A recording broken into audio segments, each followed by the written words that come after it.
আসসালামু রহমতুল্লাহি ওয়া বারাকাতুহু। আলহামদুলিল্লাহ ওয়া আসসালাতু ওয়াসসালামু আলা মান লা নাবিয়্যা বা'দা। আউযু বিল্লাহি মিনাশ শাইতানির রাজিম। বিসমিল্লাহির রহমানির রহিম। লা তাসআলু কাবরি ইদান।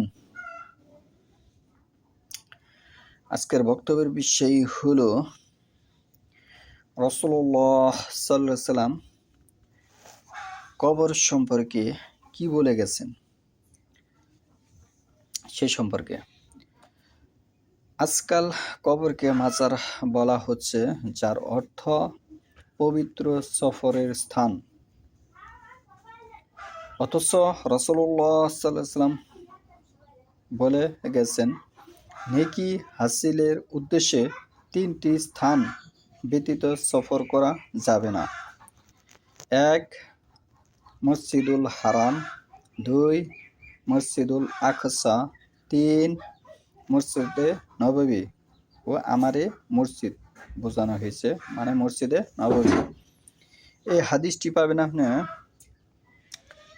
মুত্তাফাক আলাইহ ৬৯৩।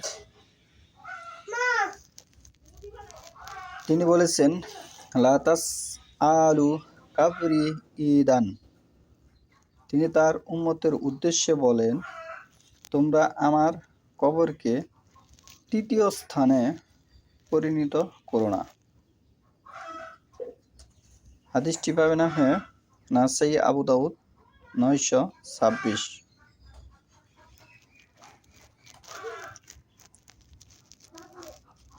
আরেকটি কথা এখানে উল্লেখযোগ্য,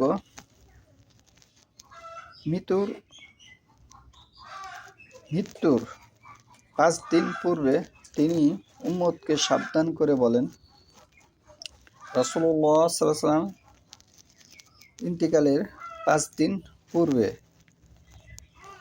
তিনি উম্মতকে সাবধান করে বলেন, লা তাত্তাখিযুল কুবুরা মাসাজিদ ইন্নী আনহাকুম আন যালিকা। সাবধান, তোমরা কবর সমূহকে সেজদার স্থানে পরিণত করো না। আমি তোমাদেরকে এ ব্যাপারে নিষেধ করে যাচ্ছি।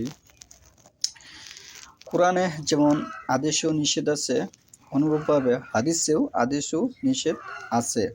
ইন্নী, আমি, আনহাকুম, এই যে কুম শব্দটা, এটি বহুবচন বোঝানো হয়েছে। আরবিতে কা হয়েছে এক বচন, কুম হচ্ছে দ্বিবচন, কুম হচ্ছে বহুবচন। তাহলে সকল উম্মতকেই নিষেধ করে গেছেন যে তোমরা কবরকে কি সেজদার স্থানে পরিণত করো না। আমি এ ব্যাপারে তোমাদের নিষেধ করে যাচ্ছি।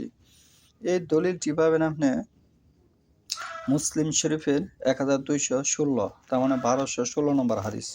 ১২১৬ নম্বর হাদিস। সারা পৃথিবীর উম্মতকে তিনি নিষেধ করে গেছেন, তোমরা কবরকে সেজদার স্থানে পরিণত করো না। ভারতবর্ষে এই কবর কেন্দ্রিক অনেক মুসলিম গড়ে উঠেছে।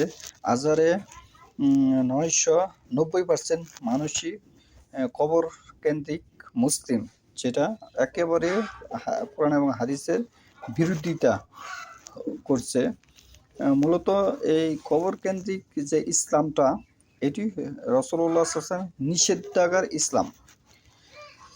আরেকটি উল্লেখযোগ্য বিষয় হচ্ছে, কবরে মসজিদ নির্মাণকারী ও সেখানে মৃত ব্যক্তির ছবি ও মূর্তি প্রতিকৃতি স্থাপনকারীদের সম্পর্কে রাসূলুল্লাহ সাল্লাল্লাহু আলাইহি ওয়াসাল্লাম বলেন, উলাইকা শিরারুল খালকি ইনদাল্লাহি ইয়াউমাল কিয়ামা। এরা কিয়ামতের দিন আল্লাহর নিকটে নিকৃষ্টতম সৃষ্টি হিসেবে গণ্য হবে। এই দলিলটি হচ্ছে বুখারী ১৩৪১। কবরের বদলে কোনো গৃহে বা রাস্তার ধারে বা কোনো বিশেষ স্থানে মৃত